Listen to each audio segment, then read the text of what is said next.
How do, everybody? We're gonna attempt to smear some glue around and not get it all over my fat belly. The farmer in. Liddell. The farmer in. Liddell. Hi ho, da dirty do. The farmer in. Liddell. The point of this is we're gonna glue some linoleum down to it, and this is gonna be, yeah, I'm gonna be gluing. This is gonna be like a litter tray, for lack of a better term, for the bottom of our brooder that the chickens, or this time it's going to be ducks. Anyway, we'll put linoleum down so that we can just hose this off and change the litter out that way instead of having to try and scrub on it. We can just hose her down because it's going to be basically waterproof, but I need way more. So we'll just keep squirting. Wow, I went further out there than I thought already. Good thing I bought 2 of these, huh? So how's it having to do everything with your non-dominant hand? Don't recommend it. It takes me, if I start eating breakfast, I'm almost done by the time it's ready for lunch. And it's a chore. I mean, I'm managing. Oh, we're out. Thankfully, my lovely wife is being very, very helpful in every possible way. I appreciate you, Liddell. But yeah, it's weird. Don't like it. See, like I could do little stuff like that, but if I go, I'm out of luck. So, are you rolling? Oh yeah. All right. Lock and load.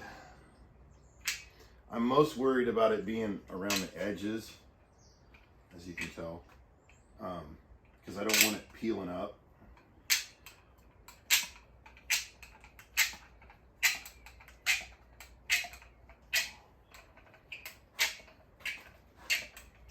It's a very scientific way of doing this here.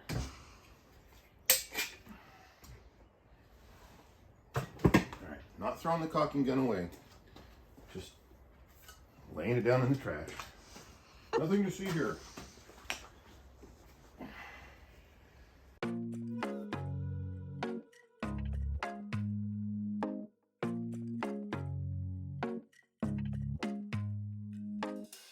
And I think the only reason I'm really using this too is by putting these in little grooves, it means there's not like a big old bump in the floor kind of thing. I really don't think that ducks or chickens, for that matter, would care, but I will know.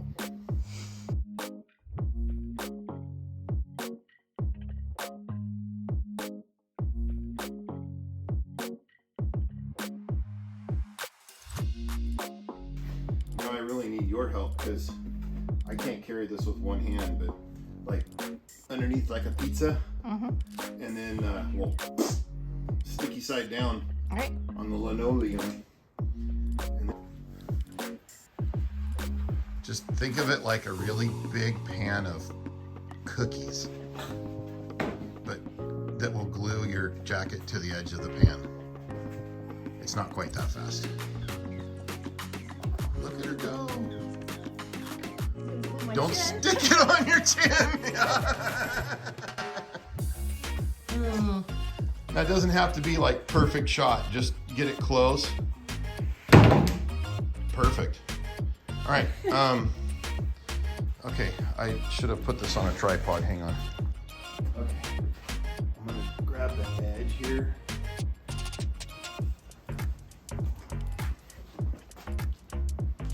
So kind of. I think we're gonna be plenty far enough away. Go ahead and move that other propane tank. Help me out on the far edge, just kind of grabbing the thickness of it.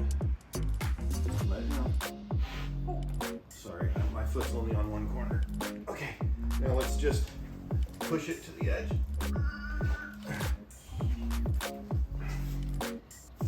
And again, it doesn't have to be absolutely perfect, but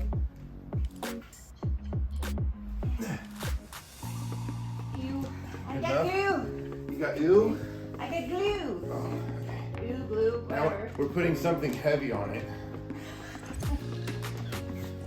Cha cha cha. Okay. Enough horsing around.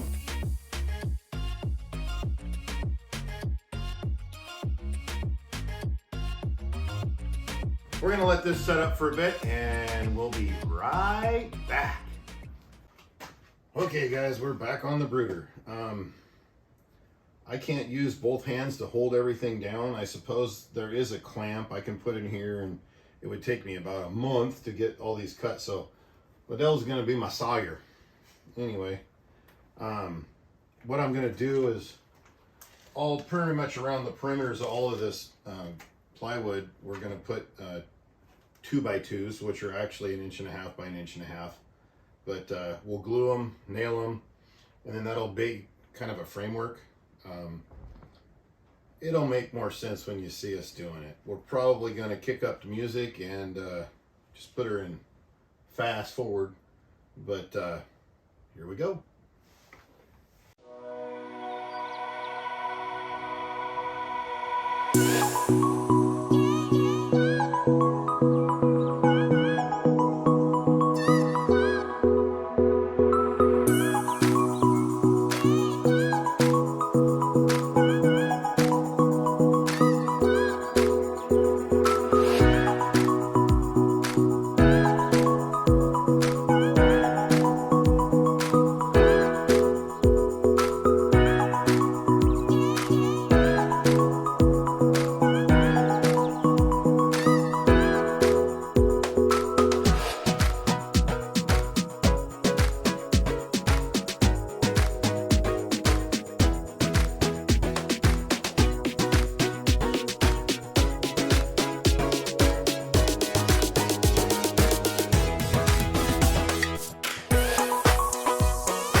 It didn't take Liddell too long. She was throwing that brad nailer around like it was something she'd done forever.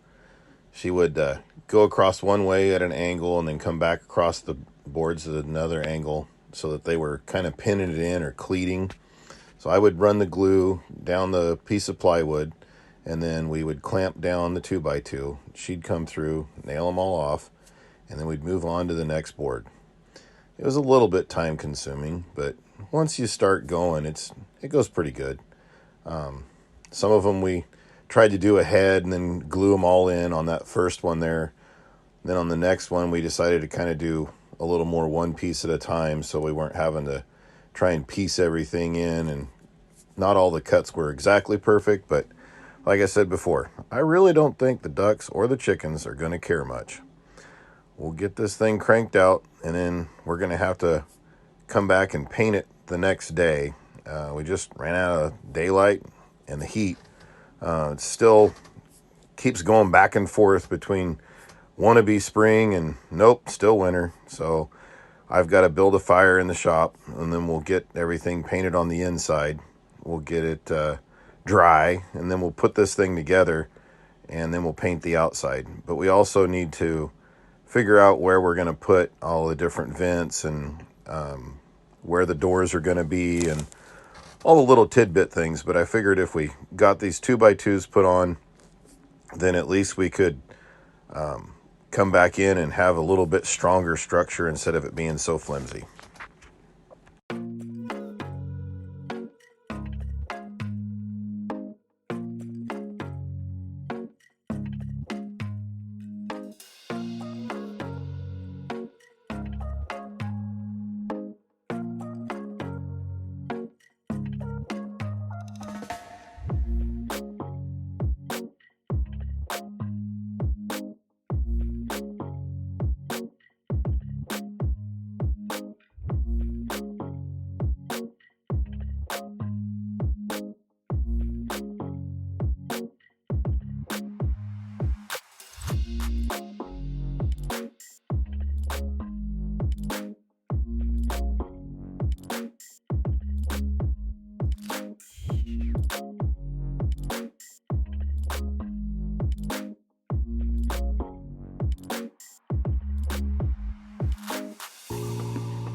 You can see me looking down at what Liddell's doing every once in a while, and I was waiting to see how long it was going to take before we ran out of the little brad nails. And finally, that clip was done.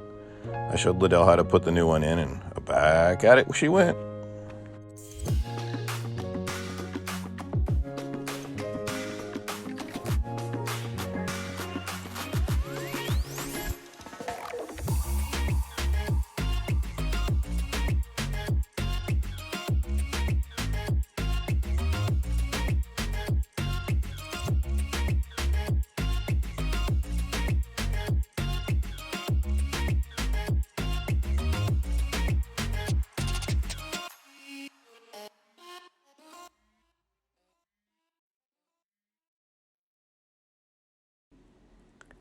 Here we start working on the sides of the brooder.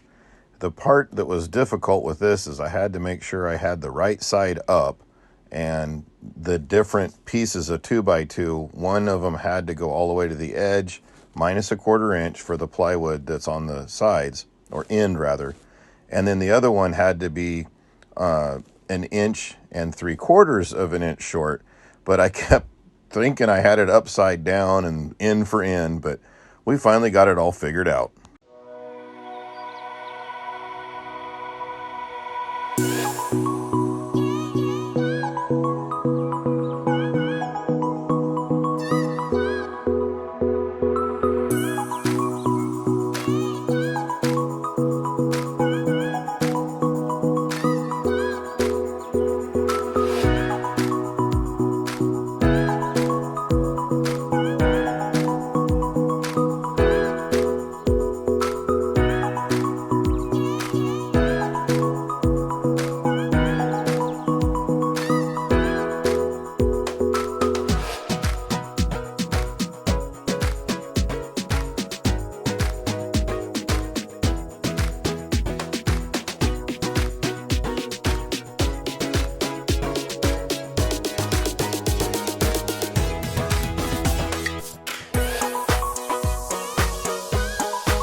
we didn't quite get all of our cuts made, but we're going to wrap this one up right here. Thanks for watching. God bless.